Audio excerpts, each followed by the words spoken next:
Hello guys, hi, welcome to my YouTube channel. मला सकाळपासून anxiety नाही झाली आणि आता थोडी थोडी होते. म्हणजे दररोजच एन्झायटी होते असं, आणि दररोजच मी लढत असते एन्झायटीशी. तर आज मला एक गोष्ट शेअर करायची होती. मी ना खूप स्कूल्समध्ये काम केलं, खूप स्कूलमध्ये काम केलेत. 25+ इयर्सचा मला एक्सपिरियन्स आहे. तर माझे ट्युशन्स आता सध्या बंद झालेले आहेत, कारण की मला जसा रूम पाहिजे तसा भेटला नाही आणि रेंटही जास्त आहे. मला ना खूप राग आला आहे. मी आता त्या स्कूलचं मला नाव नाही घ्यायचं, पण माझ्या इथे एक स्कूल आहे नालासोपाऱ्याचं. त्या मॅडमचं नाव मी घेते. ट्रू कॉलरवरती तिचं नाव तस्नीम होतं. तर ती स्कूलमध्ये जी टीचर होती ती माझ्याशी आता चॅटिंग करत होती. म्हणजे आय थिंक 11:30ला. मी तिचं एक वर्क इंडिया करून ॲप होता. मी विचार केला आता ट्युशन्स नाही चालू, तर आपण काय करायचं, आपण काहीतरी जॉब करावा. म्हणून मी जॉब करण्यासाठी मी तिला माझं रेझ्युमे पाठवला आणि माझे जे पण एक्सपिरियन्स आहे ते त्याच्यामध्ये शेअर केलेले होते. तर मला माहिती नव्हतं ती माझं इंग्लिश चेक करते. आपण कसं असतं ना, आपण डोक्यात काहीतरी वेगळं बोलत असतो आणि चॅटिंगमध्ये कधी कधी आपली मिस्टेक्सही होते. तर मला बोलते तुझं युअर इंग्लिश इज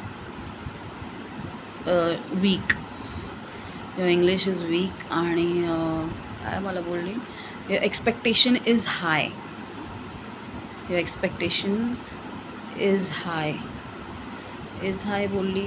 सो स्वतःचं पण काहीतरी ग्रामटिकल मिस्टेक होतं, मला आठवत नाही आता. आणि मला बोलते तुझे ग्रामर खूप मिस्टेक आहे. मी खूप सारे स्कूलमध्ये शिकवलं आहे गाईज.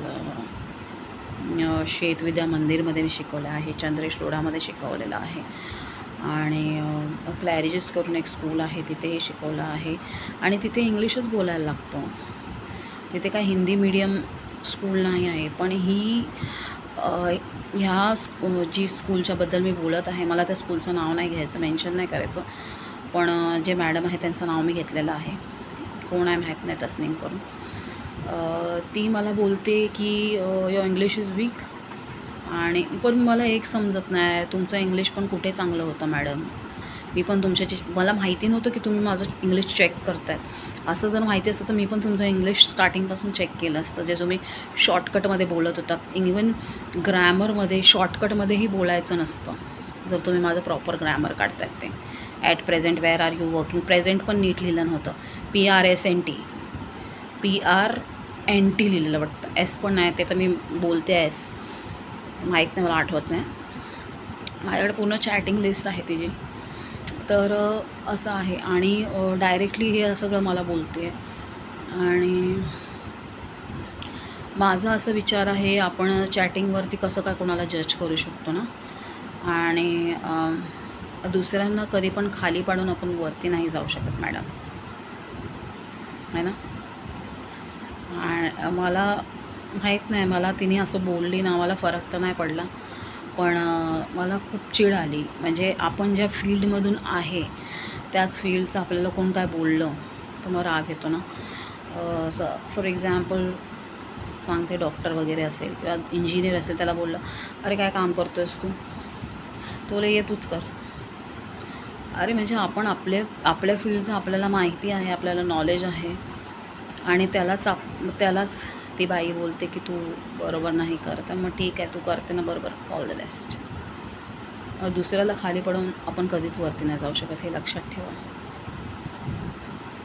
पोलाइटली पण ती बोलू शकली असते, ठीक आहे वेकेन्सी नाही, तसं पण मी तुला समोरासमोर तर भेटत नाही, ठीक आहे वेकेन्सी नाही, हे नाही ते नाही, बोल ना. अफोर्ड नाही करू शकत तू, बजेटमध्ये नाही, तू तेवढी सॅलरी देऊ नाही शकत, मी सॅलरी जास्त सांगितली, तू सॅलरी देऊ नाही शकत, तुझी स्कूल देऊ नाही शकत, बोल ना तसं.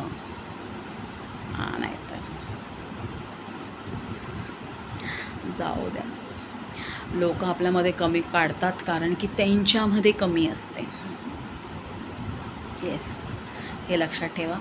आणि मला हर एक स्त्रीला हर एक पोरगीला, हर एक जी पण कोणी बाई असेल जी स्वतःला असं म्हणजे एक ती पण पोरगीच बाईच आहे, जी मॅडमचं नाव घेतलं मी, ती एक बाई असून दुसऱ्या बाईला खाली पडते. वुमेनला सपोर्ट करायचा आहे, वुमेनला आजकाल खाली पाडतात, हे असं चाललं आहे. तर मग असं आहे.